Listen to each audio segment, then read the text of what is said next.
Also, if you are watching a replay, remember to drop hashtag replay. It's going to be a wonderful time. So let's relate. Let's chat. Kate, you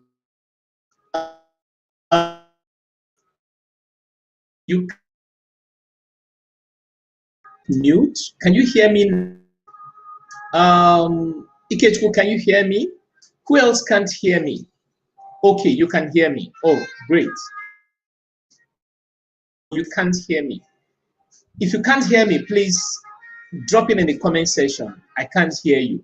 If you can hear me, put it up in the comment section.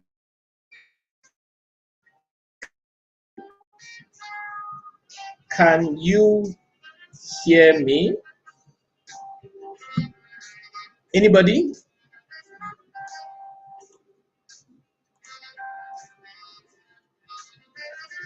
Can you hear me? Oh, you can hear me. Great, great. Good afternoon. Yeah. Who else? Please tell me where you're viewing from, and also don't forget to drop your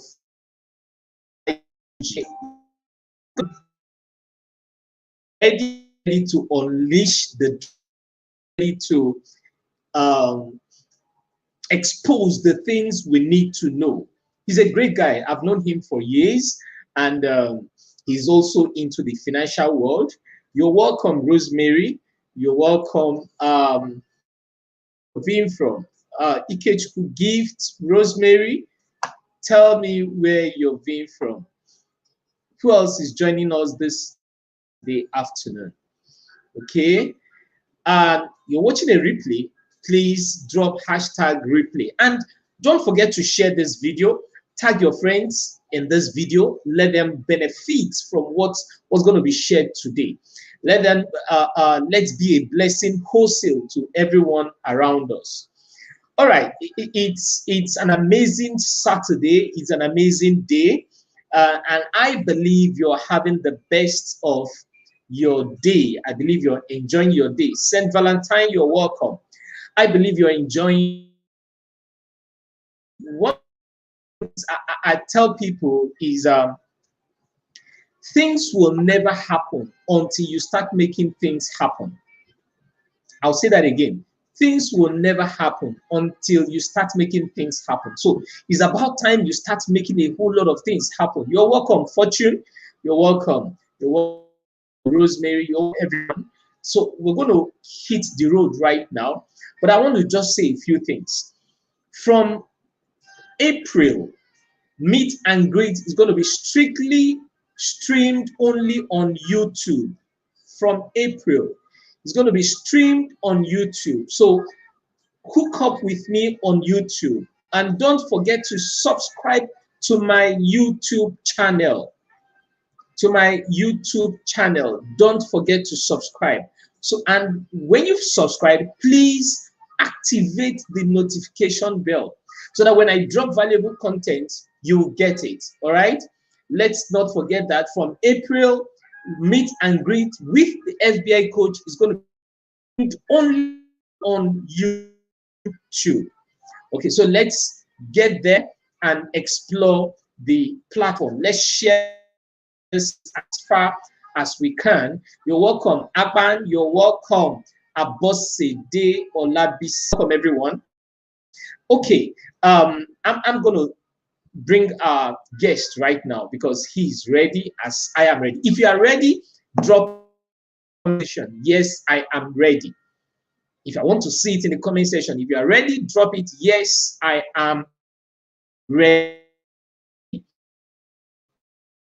Let's get rolling. You're welcome, Florence. Let's get rolling. If you are ready, yes, I am ready.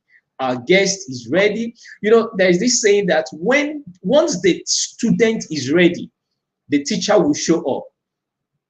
For me, I'm ready. I don't know about you. Yes, I can see. I can see I'm ready. I'm ready. I'm ready. Fantastic. I can see I'm ready. I'm ready. So, without further waste of time, distinguished viewers, let us make welcome our guests. no other person but Mr. Tunde Bello. You are welcome, sir.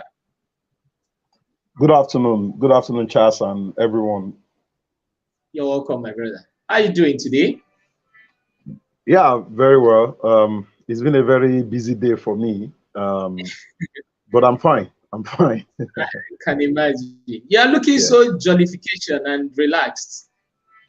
Well, What's it's weekend. Work, rest, work, rest, work, rest. I'm balancing life basically. We can't complain too much. There's so much problems in the world, so you just have to manage the situation. Yeah, yeah, yeah. That's awesome. So, tell us a bit about yourself before we delve into the topic of the day. Okay. My name is Tunde Bello, and I am a business analyst and consultant. I have affiliations with Chartered Institute of Accounting. I'm a chartered accountant, chartered tax practitioner. I'm a chartered human resources manager, and I'm a chartered business analyst. Um, I run Alexander Stephen IQ, a firm of tax, accounting, and business consultants. It's been on for some years now. I've been in business for 21 years. Um, of course, I knew you almost 12, 14 years ago. Yeah, about So 14 years. we were doing all of that multi-level marketing, and even yesterday I still use my what's it called, my digital oven. Okay. You remember. So Yes, I um, remember. so this all these years I've worked in few places. I worked in audit firms. I ran NIT in Port Harcourt and in Calabar, manage their finances. And then I'm an executive partner in an audit firm which does fraud examination and investigation. Currently, I have a business school called the Alternative School, where we teach people on business, professional, and personal development. And then, of course, the business school has an academy for teenagers, which does financial literacy, leadership, entrepreneurship, and technology for young people who are teenagers, some who are out of school but not yet in the university, so that we can bridge the gap. You don't have to get to university or get out of school before you learn all of these things that we are doing now. Because if you give it to them early, I think we have a more robust economy. Self-reliance is going to be encouraged. So basically, that's what I do. I'm married, and we just celebrated our 17 years anniversary, and Wow. we are blessed. Yeah. Wow. Congratulations. Please, Thank you. I think I need to give you a virtual wine. I can't find my virtual wine here. No, I wouldn't want to venture. But it's fine. Thank you for the gesture, though. Thank you very much, Charles. Congratulations. Congratulations. Thank Recently, you. Thank you. Zoom said that they are trying to inculcate virtual handshake. And I don't know how that's going to work. Virtual handshake. You know, I have But to Nokia did it now. put well, with the way technology is going, everything is possible. It's Everything is possible. possible. Everything is possible. Yeah, I agree with Everything is possible. Congratulations, my brother. I celebrate you. you. Yeah, Thank you. Thank I you. love that. I love that. I love what you do. Um, one of the things I love most is the fact that you are always looking forward to the younger generation, because one of the major Yes. issues we have in our society today is a 90% of them have this hush puppy mentality. You know, we just want to blow overnight. And they don't understand that blowing overnight requires a process. There is no overnight success. I agree with you. I agree with you. Yeah. So today we are talking about value creation for business profitability. What does this? What does it mean? Okay. I'm sure, even though I haven't done the demography of listeners or participants, but I'm sure that everybody knows what profit is all about. Everybody knows what business is all about. But for the benefit of the doubt, most times the definitions we give to something determines a lot about our understanding of that thing. For example, people think business is all about Oh, having work. Oh, network have yes. mercy on us today. Can you hear me? Am I back? Yes, you're back. Okay. I think we have to deal with this network thing and use our mind to process a lot of things. So let's just work with what we have. I don't know what is happening generally about network, but I think is a bad time currently. Okay, so I Yeah. was trying to say that the definitions we give to things determine how we perceive and understand those things. So, for example, business itself is first and foremost um, putting something in place that can offer value or something in return, and then building a system around that thing, replicating it. That's basically what business is all about. And first, business has to do with once you are able to identify a problem and you profile a solution, then you can build a system around it I'm back. to call it a business.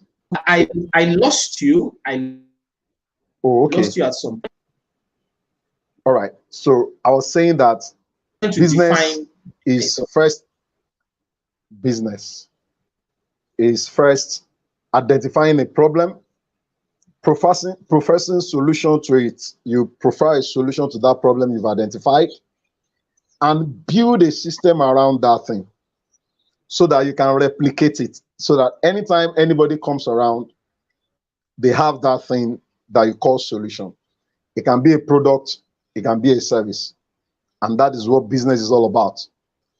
So business is not just buying and selling, opening an office, having aesthetics and all of those designs and all that, but identifying a problem, profiling solution, and build a workable system around it.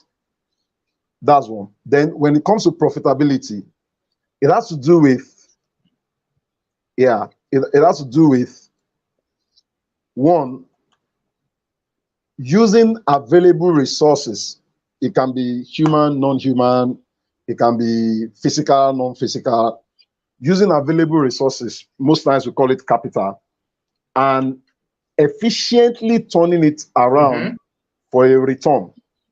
So when you have something you start with, you have maybe 100 naira, you have 10 people, you have one office as you're starting a business, and then you efficiently manage those resources, and those resources are able to bring back what you put in plus an addition.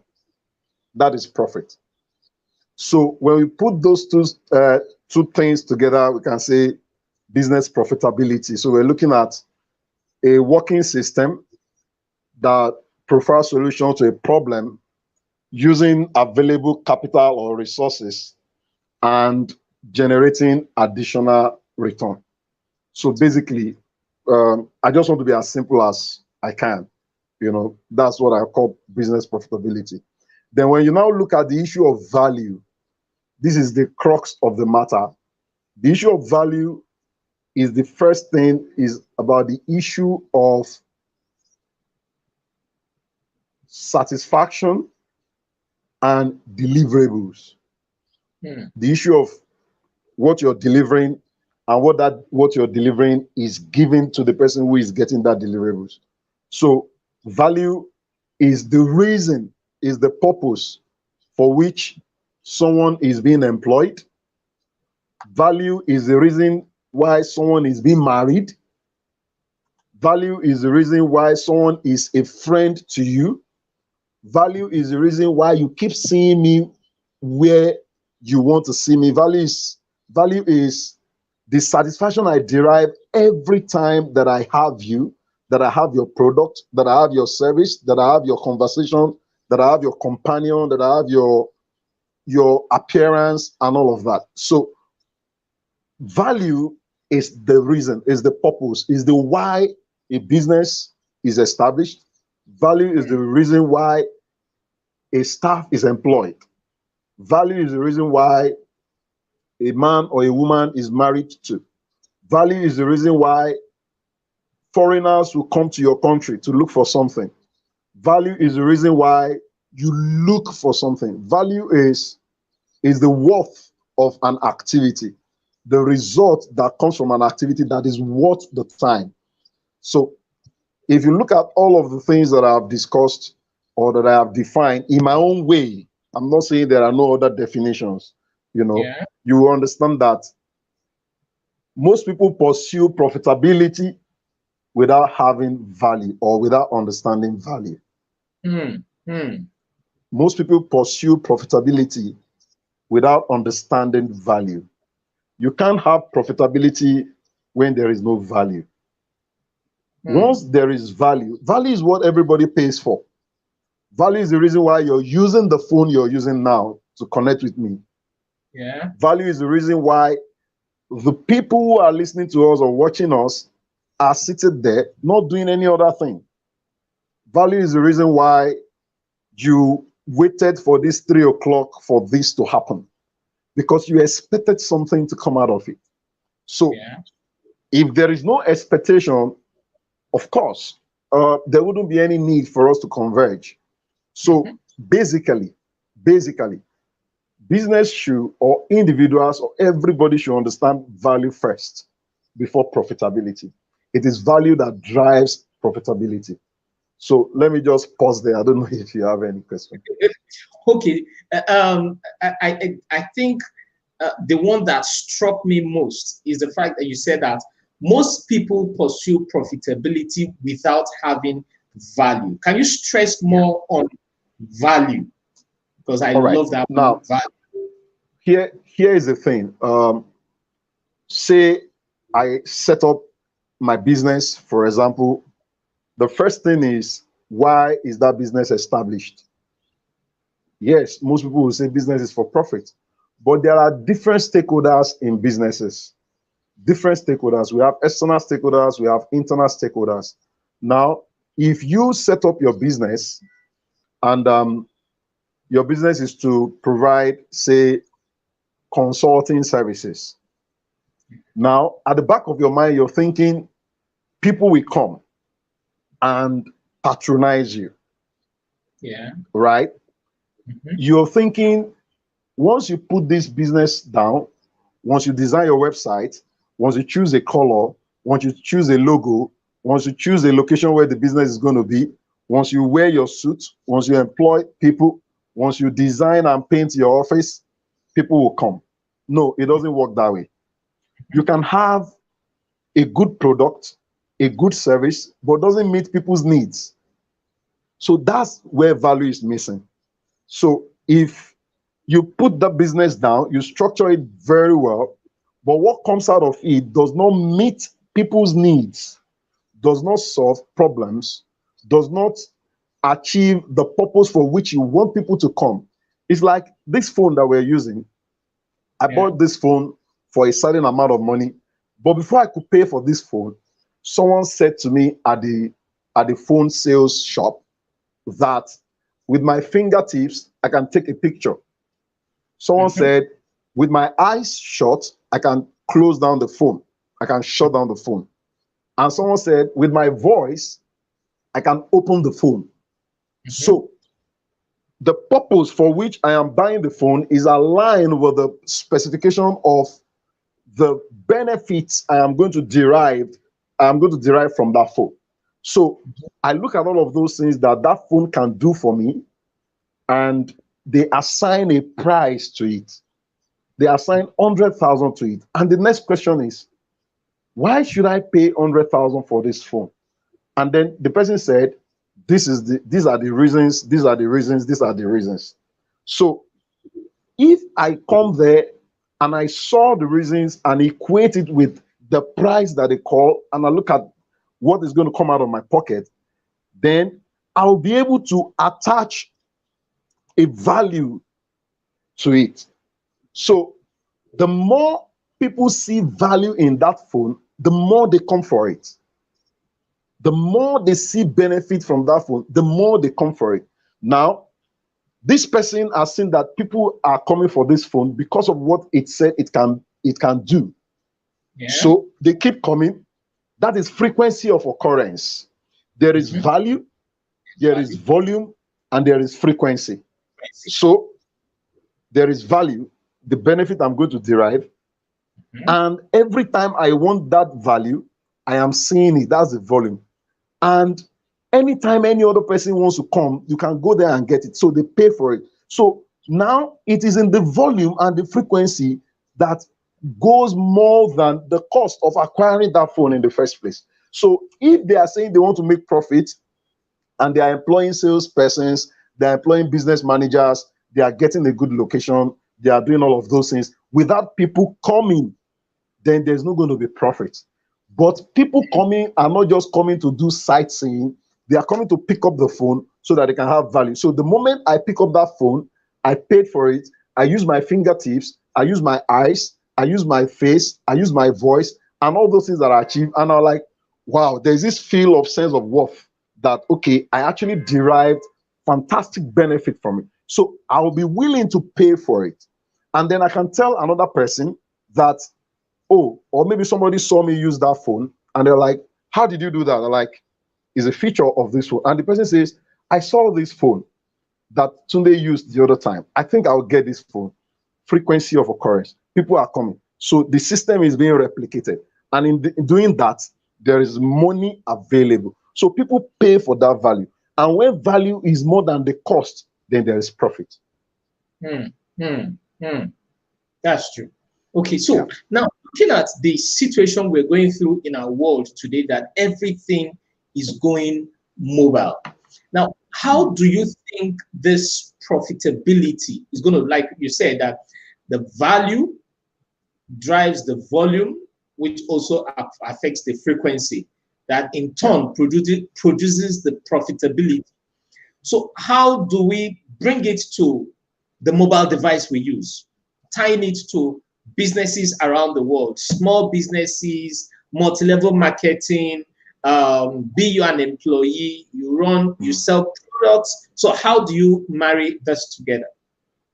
Okay, for example, I just use a typical example of a business environment to use the issue of driving value, which derives profitability.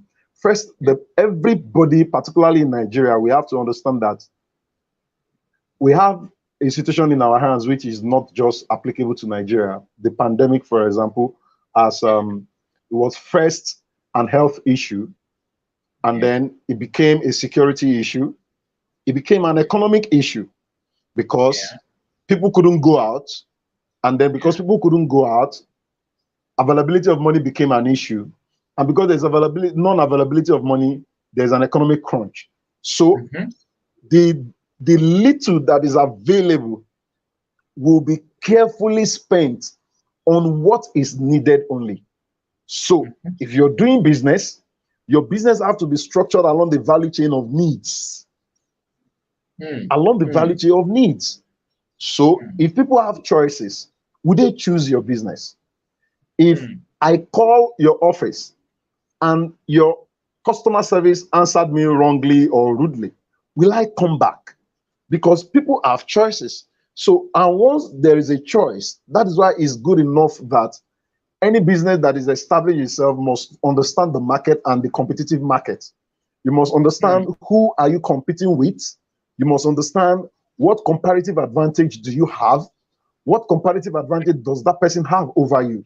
Because you can't stop competition. Because it is not a monopoly. You can't stop competition. Every business, once there is an identification of problem, there is a new business. Once you are able to identify a problem, there is a business. It now depends on how you go about it. For example, if you discover that it takes a lot of time or hours for people to cross from one place to another, and you are able to provide something that will minimize the number of hours people spend, you have started a business. Because there are people who are willing to pay because they don't want to stay longer in that queue or in that environment.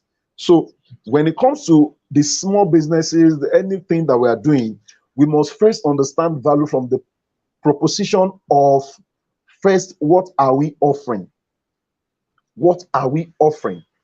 You are offering something that must meet a need, because once needs are met, people are ready to pay. Mm. Once needs are met, people are ready to pay. The only thing you need to now look at is who are the people who will be paying for this, your solution, because solution can be at different pedestal.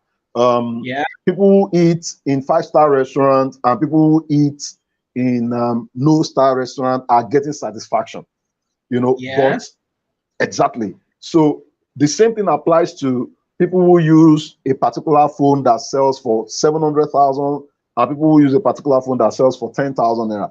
They are getting needs as sorted, but at a different level as needs arises. Because one thing I always tell people in my office is that once you solve a problem, you create another problem. Once you solve True. one problem, you create another problem. So it is multifaceted. So your business must understand, where am I hanging in the whole of this value chain where I am operating. Say you're into education, for example. Are you providing educational services, or you are operating in the educational sector, providing something that is supporting the educational service? For example, maybe you're providing visual aids, maybe you're providing school uniforms. Yes, you are in the educational sector, but you're not teaching children, you're not into basic education. Are you providing nutrients for children? Are you building desks and tables? Are you a furniture maker, but specifically for schools and all that? Are you teaching teachers? That's another value chain in educational sector. Um, I'm can you with hear you. me? Okay, Yes, I can hear. fantastic. So what I'm saying is that from our stakeholders that we have identified, you've identified the owners of the business which you are part of, you've identified your customers who are patronizing you, you've identified your employees who are working for you, you've identified the government who is interested in collecting taxes from you, you've identified your host community, the people living around you, who expect that one day somehow you have to provide employment, you have to provide maybe roads, you have to provide maybe water. These are stakeholders. So the moment we are able to identify value of the value needs of each of the person, you understand that maybe your business is not established for these people, maybe your business is not established for that person. So you'll be able to now carry your business in such a way that value is enshrined in every aspect of you. Now let me give you an example before I go off on this. If you come to my office, for example, and you say you need a due diligence on a particular company you want to invest on, and I tell you it is 10 naira, and you're like, this 10 naira is too much, oh, and all of that. I'll say, okay, what can you afford? And the person says, I can afford 2 naira. Then I say, okay, just hold on. We will not be able to do it for you for 2 naira because of our cost implication, but I can tell you where you can go, where you can get it for 2 naira. Some people think it is stupid, but the truth is, I have just offered value in a different form. It is not in what that person wants from me, but it is in the thing that the person wants done.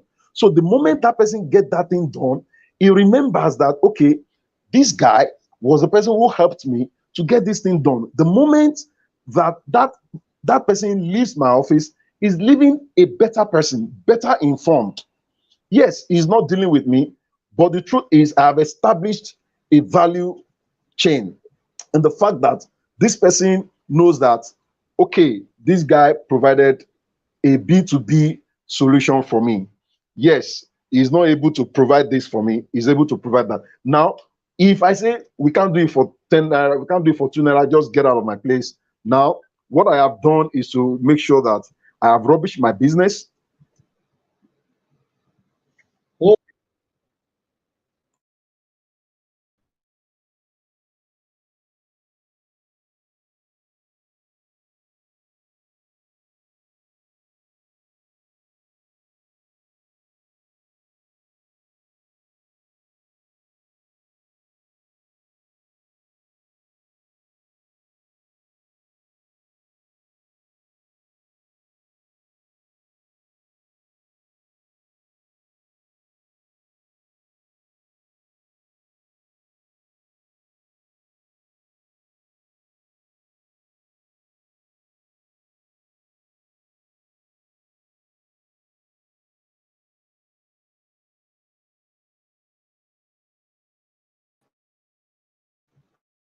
more.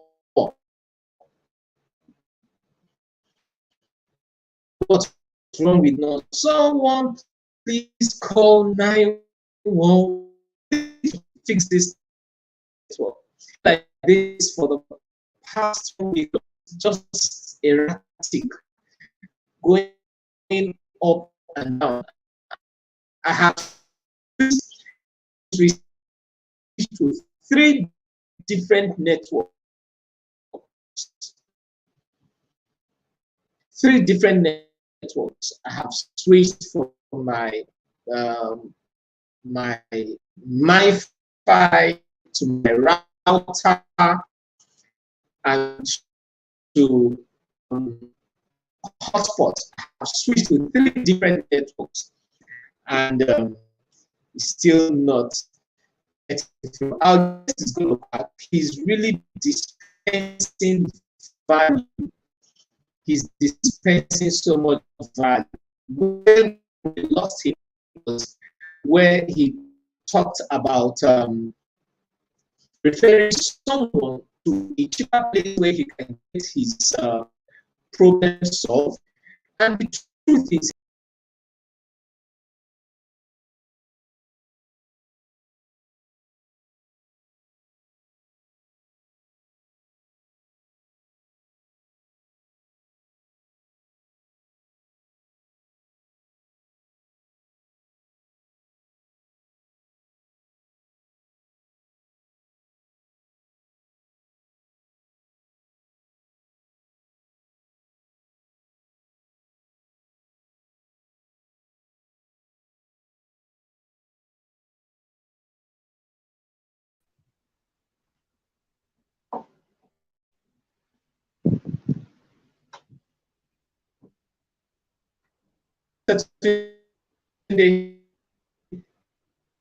are you there?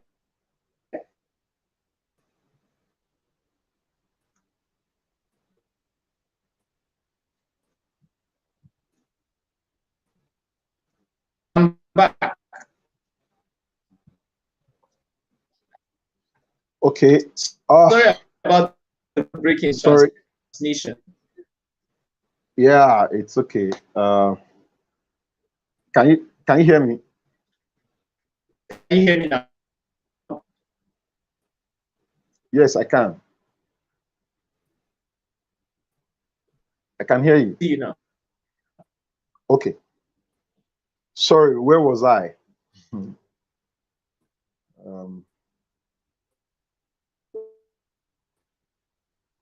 Hello, can you hear me? Oh,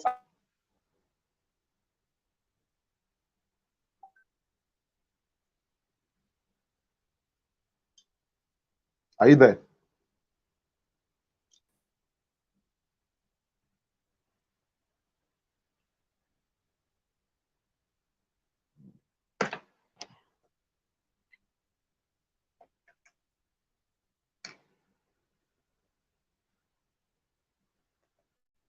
Are you there?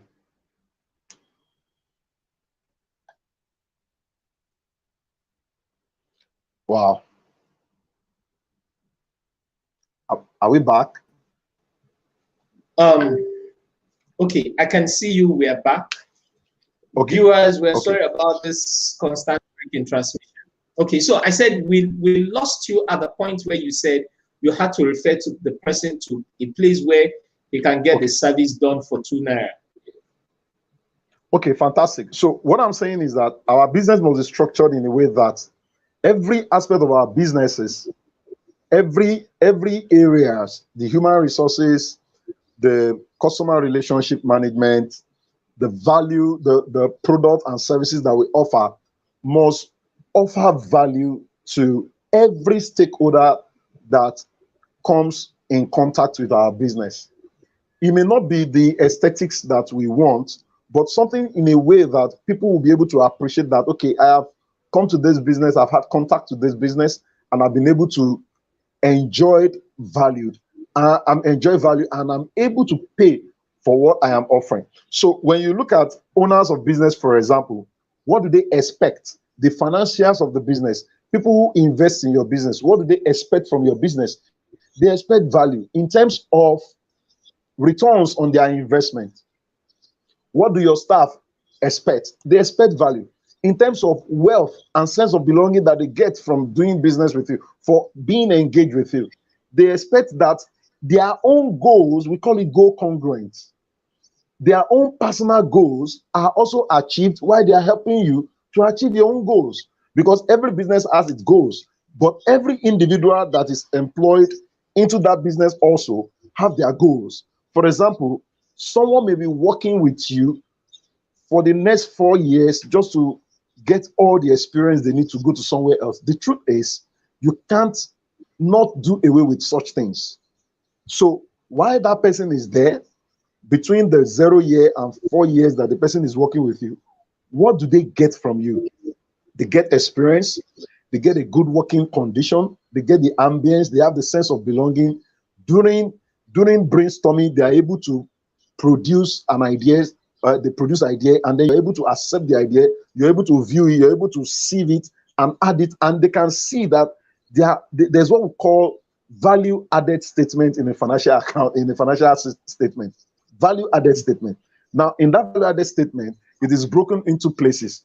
Now, you see where what is used for the benefits and welfare of the staff in terms of salary, in terms of pension, in terms of leaves and allowances, what is used to settle government in terms of taxes and rates and levies, what is used to settle the bankers, the financiers, the people who bring in business, what is used to settle vendors, suppliers, service providers. You are a consultant, you consult for some companies. Now, the company want to see how much of worth have they gotten from you and how much of cost has gotten to you. Are you getting what I'm saying? So Yeah. as you get home in your financials, you say, every Monday I go to a XYZ company to provide support services for them. And then you look at 52 Mondays, you've gone there. What did you get for going to that place for 52 Mondays?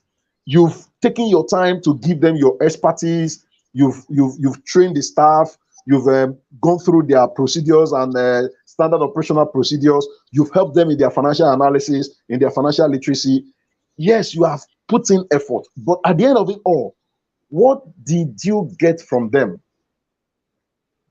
That is value. That is value. So our businesses must be structured. I think we're frozen. Can you hear me? I can hear you. All right. I'm frozen here. So I can hear you. Our businesses must be structured. Fantastic. Our businesses must be structured in such a way that we are able to meet the needs of every person who requires that value from us. Yes, we must be able to identify our customers, because you can't serve everybody. You can't just meet the demands of everybody. But anytime anybody comes to you, even when you really want, you are still offering value, even in your saying no. The way we talk to customers over the phone, the way we reject proposals, the way we do counter offers, the way we present salaries to staff, the way we present prices to customers, the way we pay our taxes, all of the aspect of our businesses must have value and render value. This is the first reason why the businesses are structured, not for profit, but it is in the provision and meeting of the values that are expected that will make profit. Because once it is repeated, once it is replicated and there's repetition of the system, then it brings profit. Okay, how do you identify customers? Yeah, some people still have this issue of identifying their customers. I know that everybody can be your audience, everybody can be your customer. So how do you identify your customer? How do you sieve the right ones from the ones you don't need? All right, fantastic. The first thing is, first we must identify our low-hanging fruits. The easiest way of getting our customers and who we can capture in that net. For example, what's the easiest part of your business? What's the lowest products or the lowest price products of your service or of your product or of your service, and who are the people coming for it. Now, when you look at your environment where you're going to establish your business, even though most people do that first, it is actually first identifying the income bracket of the people that you're going to serve or where you're locating your business. For example, if let's look at schools, which seem to be the most available. You look at dry cleaning, laundry and dry cleaning businesses. If you establish in a particular location and then you're charging 1,500, 1,700 for washing a shirt, the next thing is you want to see whether the income bracket of the people living in that environment will be able to afford 1,700 per shirt. Because you have to look at the business. Yeah, you have to look at it. Now, there was a business I got my hand burnt so many years ago. I opened a restaurant in a residential environment. Now, that in itself tells you what I was doing. A restaurant in a residential environment. Now, we have all the aesthetics and the ambience. We have all the good food. But for God's sake, this restaurant is in a residential environment where people go out and come back. They go out in the morning around 7 a.m. and they come back around 6 p.m. So, exactly. So most of the people that are coming back are either eating at the office, or they bought something they want to cook in the house, or they have their family made food for them already. So despite all the things that we did to make sure that we have a good restaurant, but we did not identify our customers. We did not identify our customers. We thought because that place has a good number of people, we could site a restaurant there. But if we had moved that restaurant to an industrial area where people rush out at 6 a.m., they didn't take breakfast, and then we're able to provide breakfast, because take Transformadi, for example, in Port Harcourt. For those who didn't live in Port Harcourt, Transformadi is the industrial layout of Port Harcourt. And then you cite a small restaurant that can provide breakfast at even 1,000 naira, maybe snack and tea or coffee or something. You see that because the whole of that place is saturated with banking and industries and all that, people want to just get into the office very early, have something to grab, and then continue with their work. They may not even remember to go for lunch during the break time or afternoon time until they are about to close because of the nature of the business. So we did not identify our customers. So one way to identify your customer is to look at the location and look at the income bracket, and then look at what you are offering. Now, I'm going to just mention, I don't know how I'm going to do it, I won't mention name. You have a particular automobile company that does a minimum of, if you want to buy a 7 series or 3 series of that product, you already know the company I'm talking about, that is going for 7 million naira or 13 million naira. You cannot compare that company with another company where their highest range of vehicle is 3.5 million. So the kind of people that will be coming into that office, even when you don't see people coming in, you know that anybody that comes in there to ask for the price of a 3 series, not even 7 series, or not even an SUV of the BM or whatever, you see that at the end of it all, they are not expecting everybody to come around to their office because of the pricing. Exactly. So your price will also determine your customers. Now, let me also give another example. There is a restaurant on Aba Road that sells a bottle of malt for 1,600. 1,600. Yeah. It's just by the flyover. Yes. One way or the other, you must have conducted a meeting or something around there. Or in the morning when you want to do coffee or breakfast. 1,600 naira for a bottle of malt. Now, for most of us here, we already know that they are not to service us. So you can also use price to decide who your customer is. I love that. You can use price to decide who your customer is. So these people with the 1,600, they are saying that they do not want low income earners to come around them. So they know that anytime somebody comes in with that 1,600, they can cover for 3 bottles, 4 bottles unsold in a day. So all of this must be at the back of our mind as we are creating value, so that we don't create what people don't need, or we create what people need at a wrong pricing. We don't create what people need, or we create what people need at wrong pricing. It can even be what people need, what people can pay for, but at a different or a bad location. So I need something, but I need to stress myself to go and get that thing. The next thing I'm looking at is to look for alternative or substitute. Substitute So goods. it is important, yes, it is important that we know that one way to identify our customer, you can do product testing, you can do price testing, you can do location testing. So that can help us to identify our customers. Okay, looking at, I've seen a lot of people set up business, like, I don't want to call the name of the hotel in the old GRA.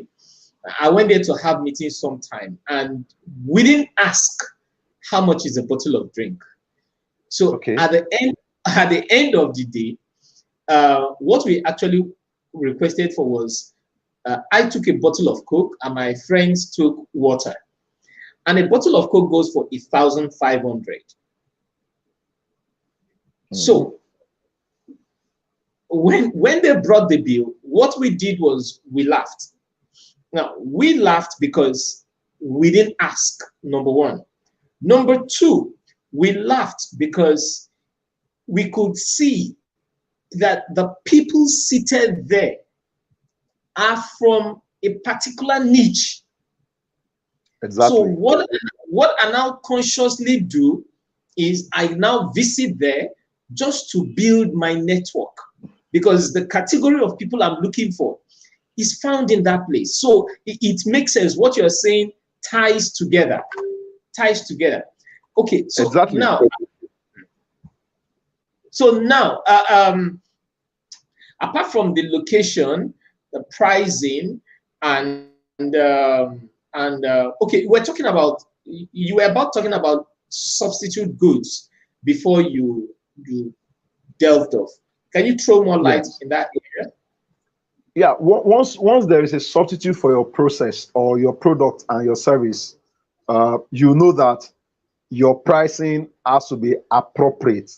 You can't keep living a lie when you know that you are in competition.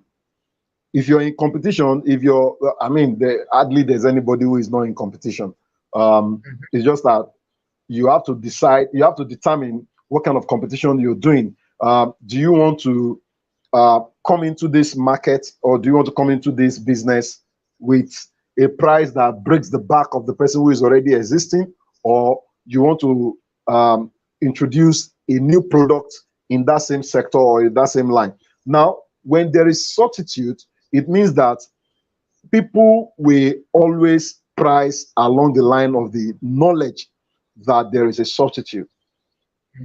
For example, if you're selling this hand sanitizer for 1,000 naira, and then there is another one that does the same thing for 800 naira, then you have to make people see reasons why you are charging 200 naira extra. And that has you have to do a lot of work, because value can also be as a result of perception. Value can be hinged on perception. For example, most people think anything that is costly is of quality. At first instance. But the moment you buy it and you see that the value you get is not commensurate with the price you pay, people will go for the substitute. So we must always understand the competitive environment to see that if we're doing it. I usually tell people that if you're not fixing the price, if you're not fixing the law or regulation in the sector or business you operate, you cannot sleep with your two eyes closed. If you are not fixing the price, if you are not fixing the law or the regulations guiding the conduct of the business you're doing or the environment you're operating, you cannot sleep with your two eyes closed. So you cannot be in a business where you are not the one that is the price leader, that whatever price you choose, people will still buy from you. You cannot sleep with your two eyes closed in a business where by tomorrow morning they tell you that nobody should operate again, or if you want to operate, come and collect this permit, come and do this. You can't sleep with your two eyes closed. So it's the same thing with anybody that wants to offer value. Because you're not the only one who offers that value, you have to understand what is your competition and what is the substitute of your product or service. So we should ultimately drive value more than anything else. Value comes first. Value comes first. Anything we're doing, every aspect of our business, value comes first. So viewers, you heard it. Value comes first. Before you start thinking of the profit, the millions you want to blow overnight, you need to think value. I can also put it this way: you need to start thinking the problems you will solve in order to get that money. In order to get that money. I'm running. There's a training I'm running currently for some set of persons, and I'm telling them in that training that the key thing they must understand is that a lot of people sell products, and that's why they are not making money. But if they can start making offer, they will make more money than the product they are selling. And making offer basically has to do with value creation. Value creation. So if you have questions, you can drop your questions. Let's take 2 or 3 questions because our time is almost up. It's been an amazing and wonderful time with you, Mr. Tunde, even though network was trying to play a Jasco, trying to use the blues for my Makosa, It's been an amazing time. So if you have questions, please ask. Now, in rounding up, please, what are your last comments? All right. Basically, nobody has it all. Even in my business, we tweak every day. You put in this, you tweak that, just to make sure that you remain in business and you keep offering value. The most important thing for us to do is to know that if you're dealing with informed buyers or customers, you have to be very, very smart and up and running in your game. Particularly, for example, if you want to buy toothpaste, say 200 grams, and you get to the supermarket and they say a tube of toothpaste is 2,000 naira.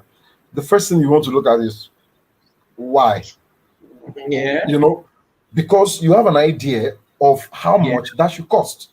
So let's not do business as if we are the only one who knows. Let's do business with the consciousness of the fact that people know. They have information.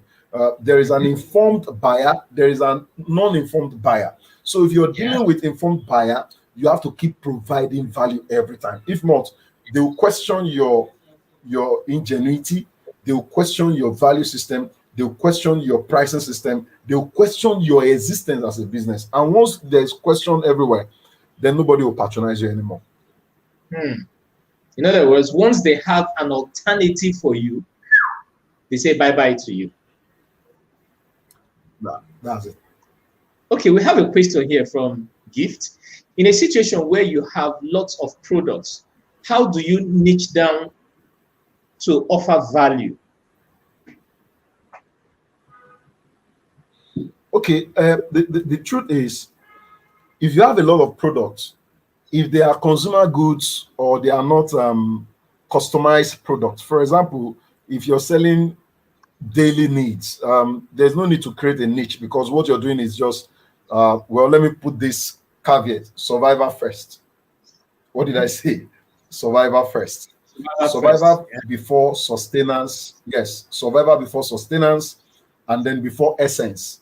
Most people think, okay, this business should last. There's nothing that says you will run your business and the business will survive you. or will leave after you. There's nothing, there's no rule that says that. You can sell off your business when you feel that you are okay and all of that. So in terms of creating niche, in terms of product, it's going to be very, very difficult because products are requested for different reasons. But if it is a service, then I can say, okay, you can start looking at a niche. If you're selling laptops, for example, you can't tell whether people want HP more today than they want Dell more tomorrow. Because anybody can have any reason why they want to buy HP and they want to buy Dell. But if you feel that you are a distributor or you have an agreement, a franchise agreement, that is totally a different ballgame.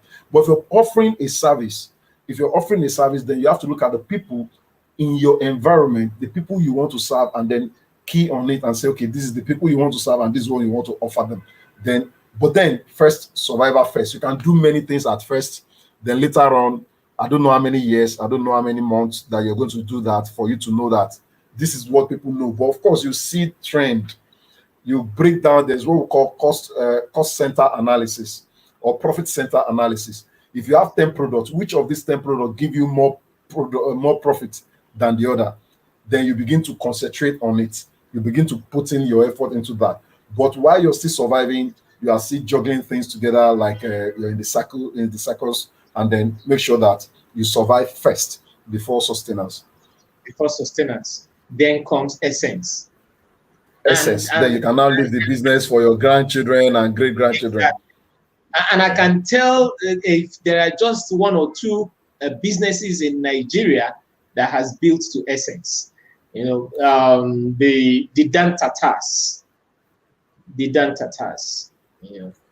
Talking about the likes of the Toyota, the Nestle, and all those they have built for essence. Yes. Yeah. Okay. So, viewers, any other question? In the absence of none, Tunde, it's been a very great time.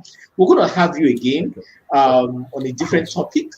We're going to have, because you're loaded. I'm enjoying the session. Usually what I do after the session, I'll now sit down and watch like every other person, then make notes, because I can't make notes as it stands. Yeah. But it's been an amazing time. I appreciate everyone who have been here with us till this moment. Remember, from April, the meet and greet is going to be strictly on YouTube. Okay.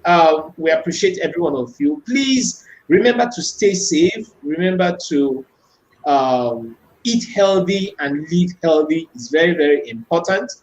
It's very important. Eat lots of fruits. Take much water. Build your immune system. Basically, build your immune system. It can never be overemphasized. You need to build your immune system. I'm not a medical doctor, but I know one thing for sure is that for me to keep driving this thing, then this vehicle must be in good shape. Yeah, I agree. So I'm going to have you again. Thank you very much for coming. It's been an amazing day.